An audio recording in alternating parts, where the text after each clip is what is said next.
Hi friends, welcome to rainbow stories. Vikramadithan கதைகள். விக்ரமாதித்தன் தலைநகர் அமைத்த கதை.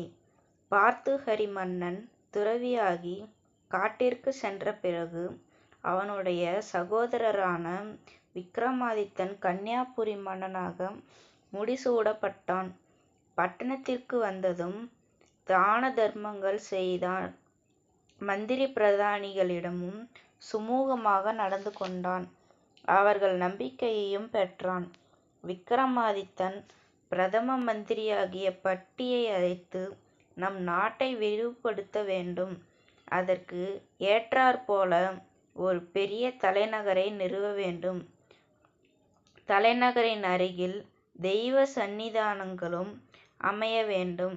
நீ புறப்பட்டு சென்று அதற்கு தகுதியான இடத்தை அறிந்து வா என்றான். பட்டி அரசனிடம் விடை பெற்றுச் சென்றான்.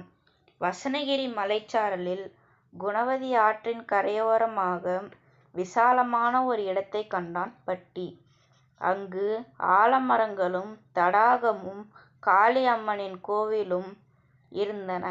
ஒரு ஆலமரத்தின் கிளையில் சக்கர வளையம் போல் 7 உரிகள் கட்டப்பட்டு இருந்தன.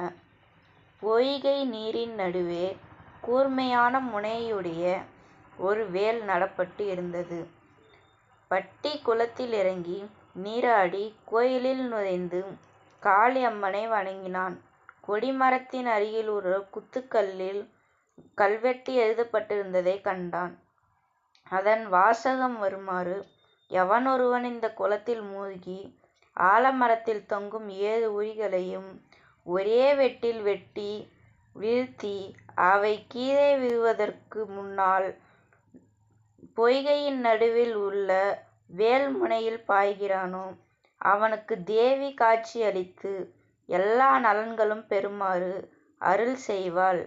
அவன் 56 தேச அரசர்களையும் வெற்றி கொண்டு ஏக சக்கராதிபதியாக ஆட்சி செய்வான். இவைகளை கண்டதும் தக்க இடம் இதுதான் என்பதை மன்னனுக்கு அறிவிக்க பட்டி ஊர் திரும்பினான். பார்த்தவற்றை பற்றி விவரமாய் மன்னனுக்கு சொன்னான்.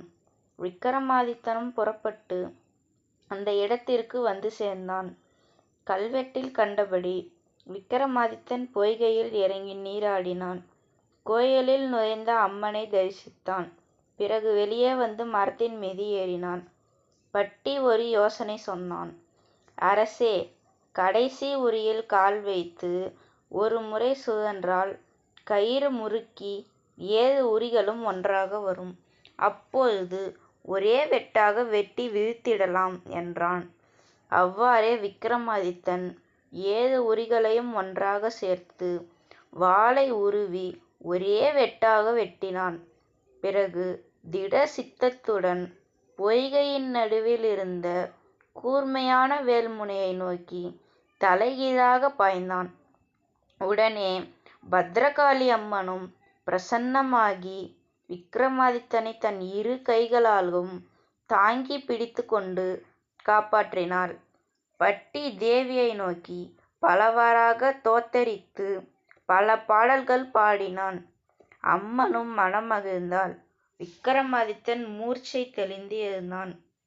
விக்ரமாதித்தா, உன் வீர செயலை கண்டு மனம் மகிழ்ந்தேன். உனக்கு என்ன வரம் வேண்டும் கேள், தருகிறேன் என்று அருளினாள். தேவி, இதோ உன் சந்நிதானத்திலிருந்தே நான் ஆட்சி செய்ய விரும்புகிறேன். இந்த நகரத்தில் மாட மாளிகையும் கூட கோபுரமும் உண்டாக்கி மகாகாளிப்பட்டினம் என்ற பெயரோடு சிறப்பாக ஆட்சி செய்வேன். உன் சந்நிதானத்தில் புதைக்கப்பட்டிருக்கும் புராதனமான செல்வங்களையும் அடியேனுக்கு தர வேண்டும் என்று விக்ரமாதித்தன் பிரார்த்தித்தான். பத்ரகாளி அம்மனும் அவ்வாறே அருள் செய்துவிட்டு மறைந்தாள். விக்ரமாதித்தனும் அதற்கிணங்கி அந்த இடத்தில் புதிய தலைநகர் அமைத்து தன் நகரத்து மக்களுக்கு அந்த புதிய பட்டணத்திற்கு குடியேற்றினான். பத்ரகாளி அம்மன் கோவிலுக்கு தங்க கோபுரமும் அழகிய மண்டபமும் கட்டினான். அதன் பின்னர் 56 தேசங்களையும் வென்றான். அம்மன்னர்கள் வந்து இந்த மாமன்னனை வணங்கினர். அந்த அரண்மனை வாயிலில் அசையா ஆராய்ச்சி மணி கட்டினர். விக்கிரமாதித்தன் ஒரு குறையுமின்றி ஏக சக்கராதிபதியாக ஆட்சி செய்து வந்தான். அரிய சிம்மாசனத்தை அடைந்த கதை. விக்கிரமாதித்த மன்னன் சகல கலைகளிலும் விற்பன்னமாகி அந்த நகரத்தை கலைநகரமாக்கினான்.